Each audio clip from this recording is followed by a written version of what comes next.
Hi everybody, Cheryl and Lady coming to you today from the kitchen because today I'm going to share with you my 3 very simple and favorite ways to preserve the harvest. So I hope you join us.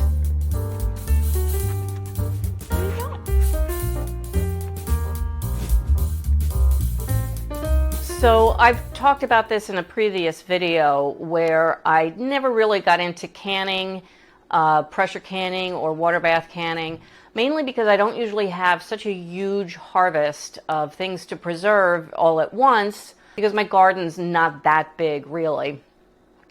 So there are 3 methods that I employ all the time that I think are easy and quick. The first one being freezing, the second one being pickling, and the third one being fermenting. All 3 of those are very easy. There aren't a lot of rules like there are with canning. Once you get the hang of it, it's a very creative way to preserve because you can mix and match flavors and make things sweet, make things sour. So number 1, freezing. I harvest my vegetables. I'm usually harvesting them just a little at a time. So for example, I just harvested these pepperoncinis from Mancini, the pepperoncini plant. Say hi. Ciao a tutti, benvenuti nel giardino e nella casa della signora.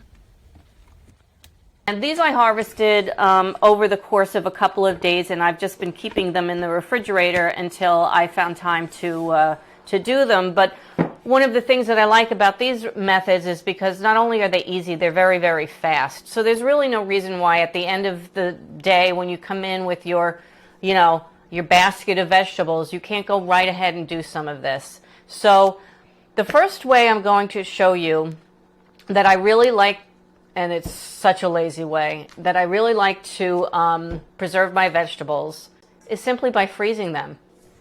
So for example, here is my peppers and onions bag. When I pick a couple of peppers, slice them up with some onions, and I just keep adding to the bag. I use it for fajitas, I use it for sausage and peppers. It just makes things go by very, very fast. Another way I like freezing is when I'm making a side dish of something that I happen to have quite a lot of. For example, my green beans have been coming in really very well, but I'll probably only get about like a handful a day. So I keep those in the refrigerator, or sometimes I freeze them first. And then I took them out, and when I was making a side dish, I cooked the green beans together with onions and a little bit of bacon, which this is really one of our favorite ways to enjoy green beans. And this way I've got about 6 bags of pre-cooked, ready to just put in the microwave when we're ready to have a side dish.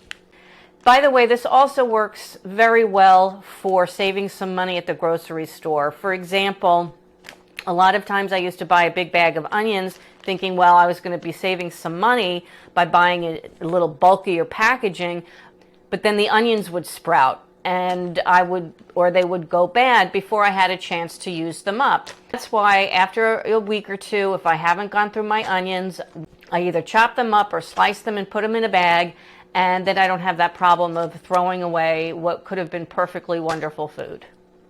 And to keep them separated and not forming into a huge, humongous clump that I can't work with, and grab just a couple of handfuls at a time as I need them, I freeze them flat on a cookie sheet first.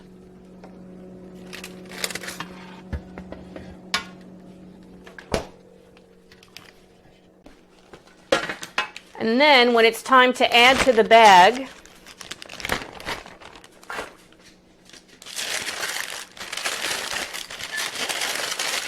you might have to break them up a little bit, but should be good. This step is very important when you're freezing vegetables, though. You have to make sure to get all of the air out so that you can minimize freezer burn.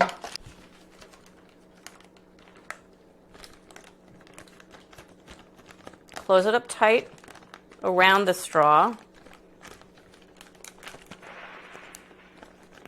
Fireworks. And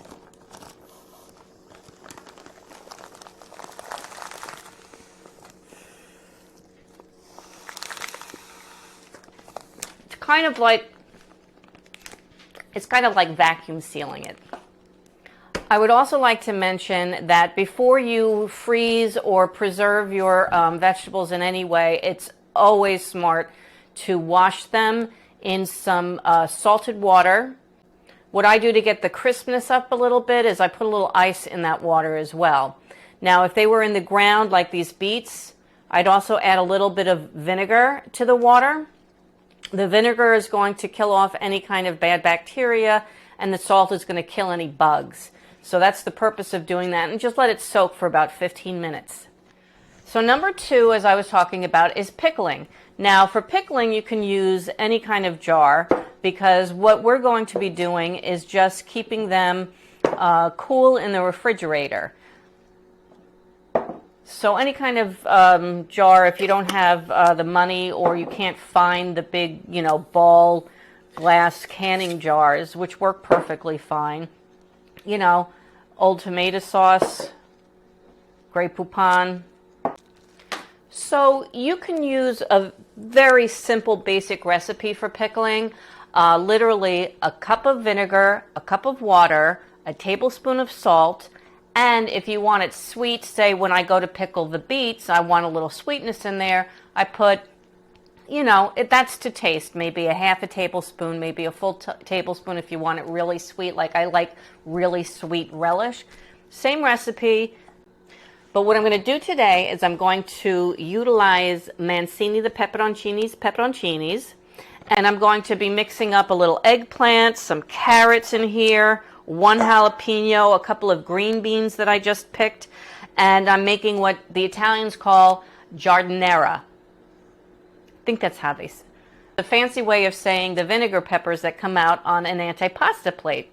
So before pickling or fermenting for that matter, you want to rinse out your jars with some hot water and soap. It's not necessary to have them completely sterilized, although when I buy them, I certainly do run them through the dishwasher first, but just to get any dirt off of them. So I just went ahead and I put the vinegar and the water and the salt on to boil. All you really wanted to do is dissolve the salt. And while that's going on, I'm going to go ahead and cut up some vegetables. So what makes me happy about these pickling recipes is that you can really be as loose as you want to be. For example, I just went out and I picked some basil and some oregano, and I'm going to throw it into the giardiniera. All right, it's nice to have kind of bite-sized chunks. You don't want a huge mouthful. If you know what I'm talking about with an Italian antipasto, it's kind of the precursor of charcuterie, which is really simply some meat, some cheese, and some vegetables on a plate. And always had vinegar vegetables and mostly peppers, although I cook with the vinegar peppers too. That's how I make chicken scarpiello. So good. You want to be careful chopping your vegetables. I know you're not a child, but neither am I. And not only did I get one thumb about a month ago, I got this thumb 2 weeks ago, and it's still not healed yet. So, like my son who used to work in a restaurant says, always close your fist like this.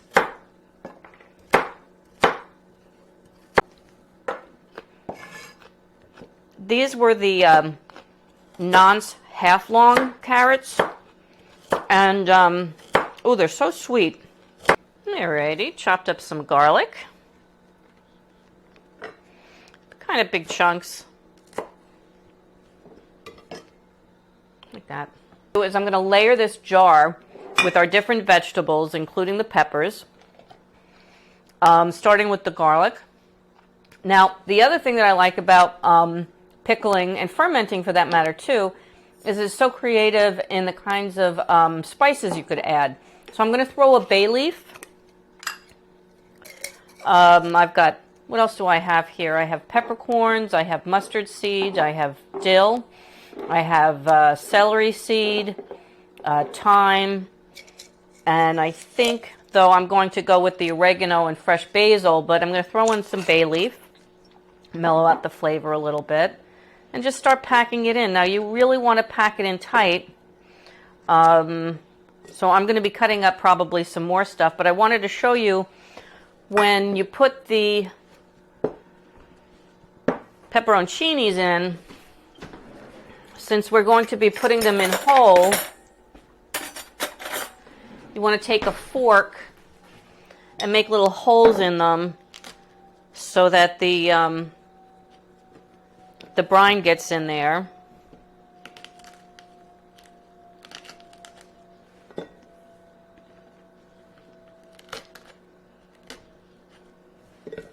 A little bit of oregano, some basil, and then just keep layering it like that. And I'm going to cut up some more vegetables, and we're going to fill up this jar, and then I'll show you how to put the brine. Ooh, I'm going to put in some of these Midnight Snacker cherry tomatoes that I had ripening inside. And at the very end, I'm going to put in 1 jalapeno whole. I'm not going to chop it up because I don't want it that spicy, but it'll add a little kick to it. And as we go, you really want to just squish it down there because trying to eliminate as many air bubbles as possible. It's packed pretty firmly. Okay. I took that off the heat so it wouldn't boil down. And then I have this wide mouth funnel, which is very handy. And we're just going to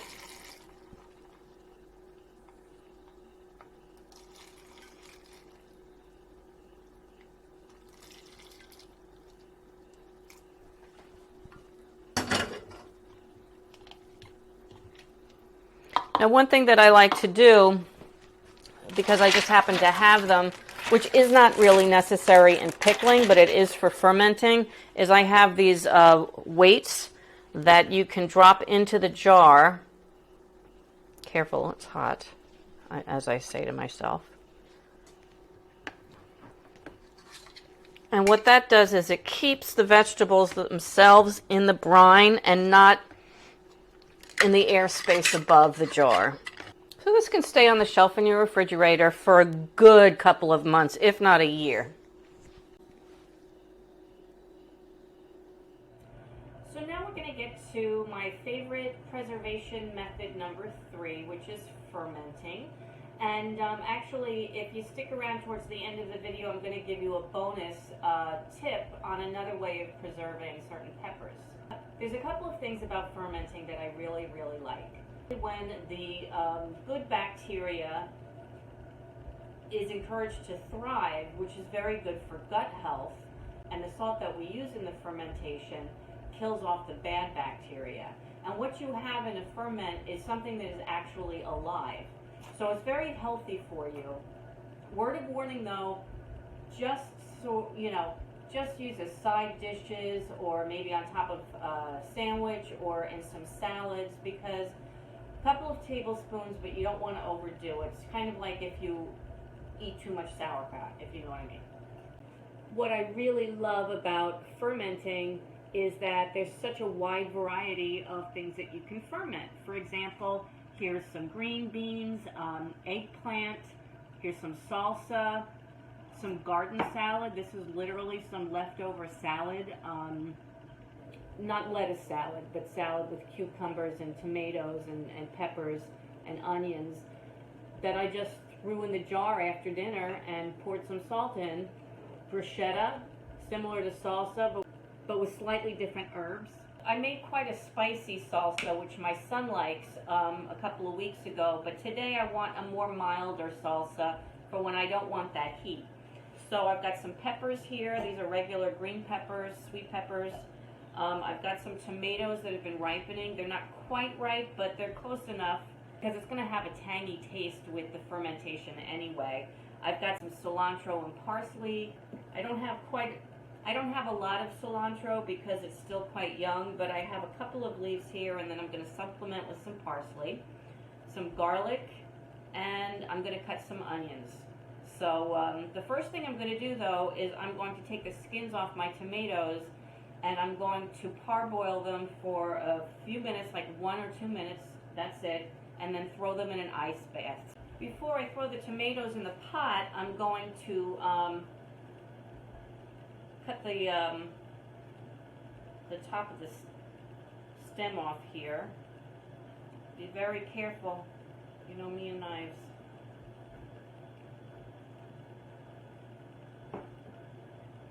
And then, there's a little blemish, get rid of that. And then just make a cross at the bottom. And what that's going to do is going to help the skin fall right off after the ice bath.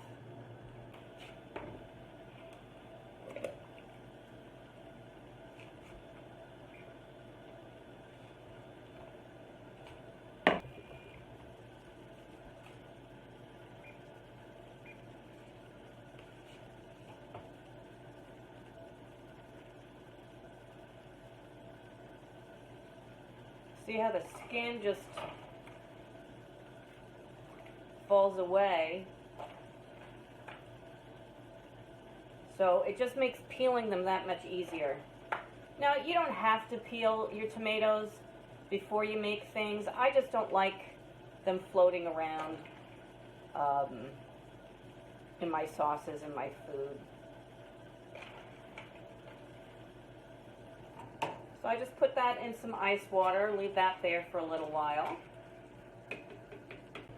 The peppers and the onions I'm going to cut up in here.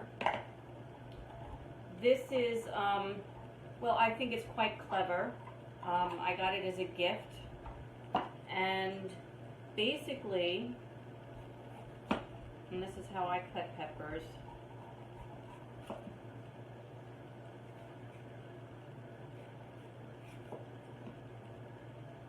Most of the seeds on the stem, so it's a lot less messy. And then you cut it in chunks and throw it in here. Now look how cute this is. Can you see? Got a little string here. And you just pull it. They get smaller and smaller the more you pull it. I just crushed up the garlic and put it in there. And next I'm going to do the onion, and I don't know if I'll need the entire onion. And whatever is left over from my chopping it up, I'm just going to lay flat on a baking tray, put it in the freezer for a little bit, and then, you know, a good couple of hours, and then break it up and put it into a plastic bag so I can just grab it when I need it next time.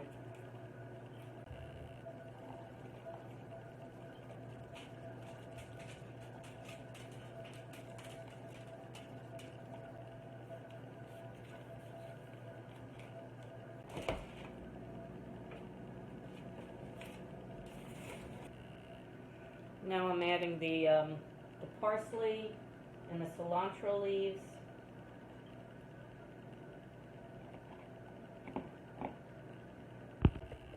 All right, now that the tomatoes have cooled down, I'm just going to remove the skins.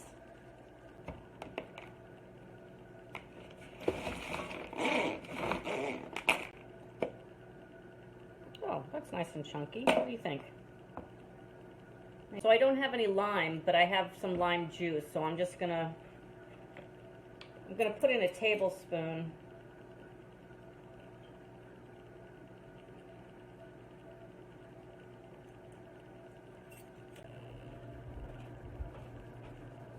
So I'm going to try to go for the quart jar here, and I just wanted to tell you a word about the salt and the water to use. Now, I don't think I'm going to need to add water to this because tomatoes are so full of water already. But for example, in the green beans that I fermented the other day, I added water. Now, a lot of people, the rule of thumb is use a purified water.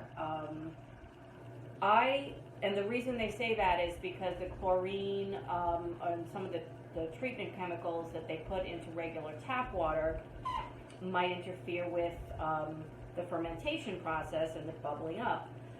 I've been doing this a couple of years now, and I've always just used my sink water, and I've never had a problem with it bubbling up. So, all right, let's go ahead and start filling this jar.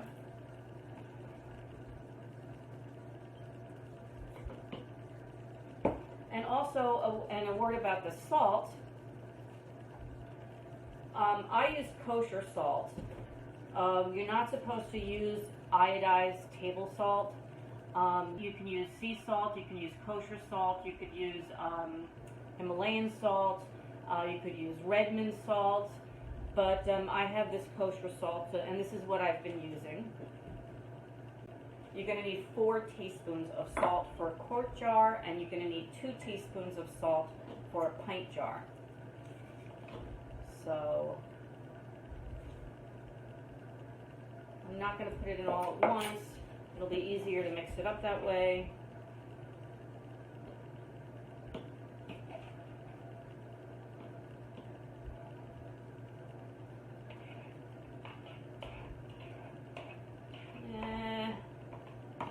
A little shy.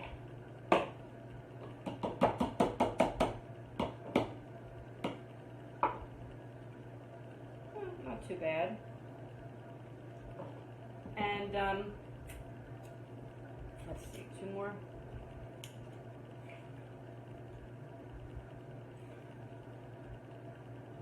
I'm actually going to shake this up to make sure that all of the salt is incorporated all of the way down.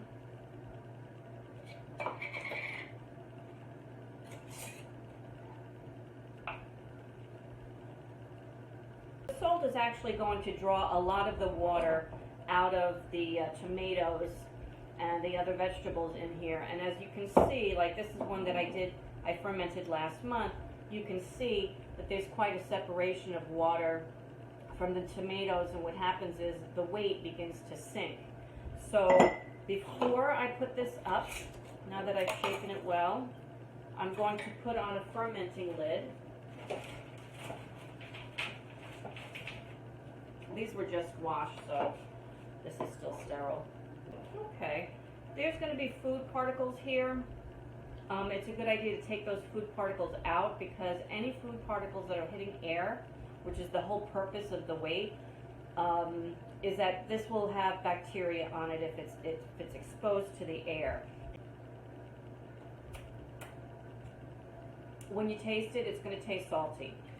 As it continues to ferment, though, that kind of mellows down a little bit. I've experimented with even more salt.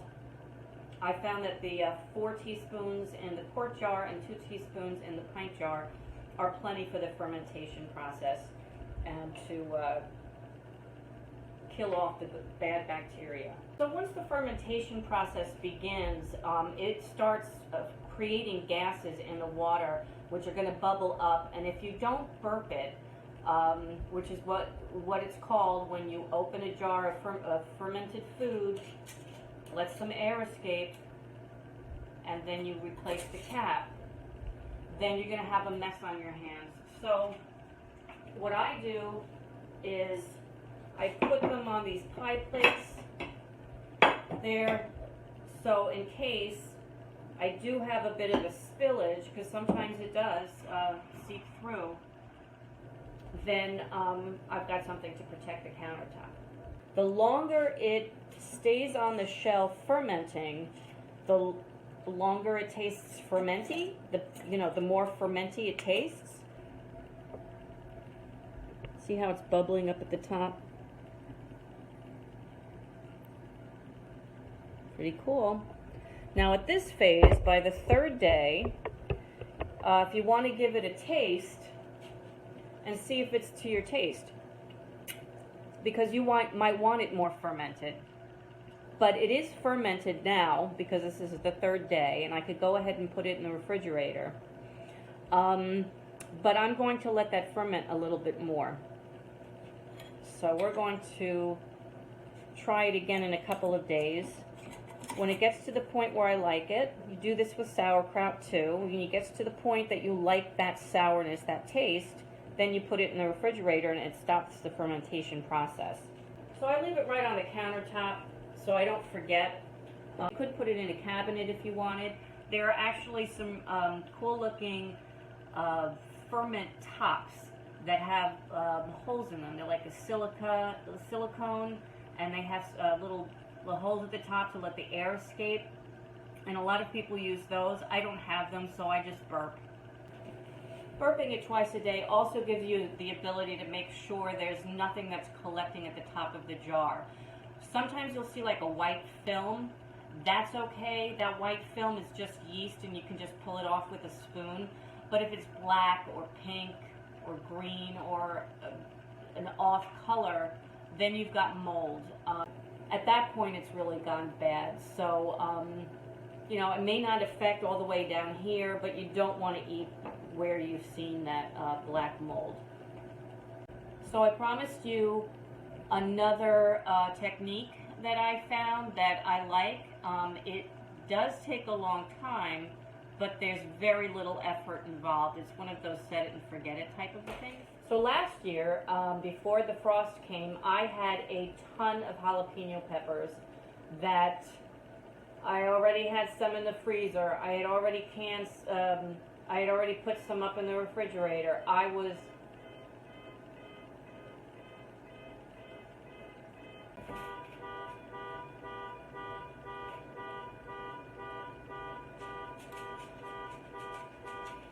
So anyway, I was looking for a different way to preserve, and I remembered that I used to see in restaurants sometimes peppers hanging from a string.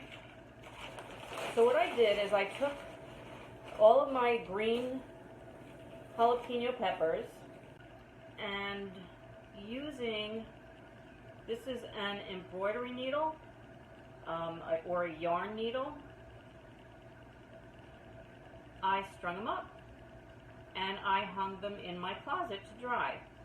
And what was interesting to me about this was that they dried faster than I expected them to, but also they all turned red, as you can see. So even in a very young green stage, they eventually ripened this way. I could grind these up and make powder out of them, or I could throw them in a soup or a stew or something and just rehydrate them. But I felt that was a very interesting technique, and it worked, and I wanted to share that with you. So basically all you do is you thread your needle with some string,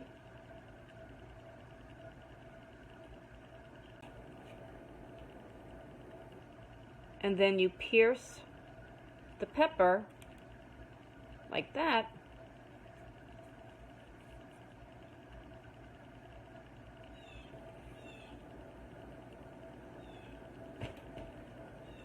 and then go on to your next one.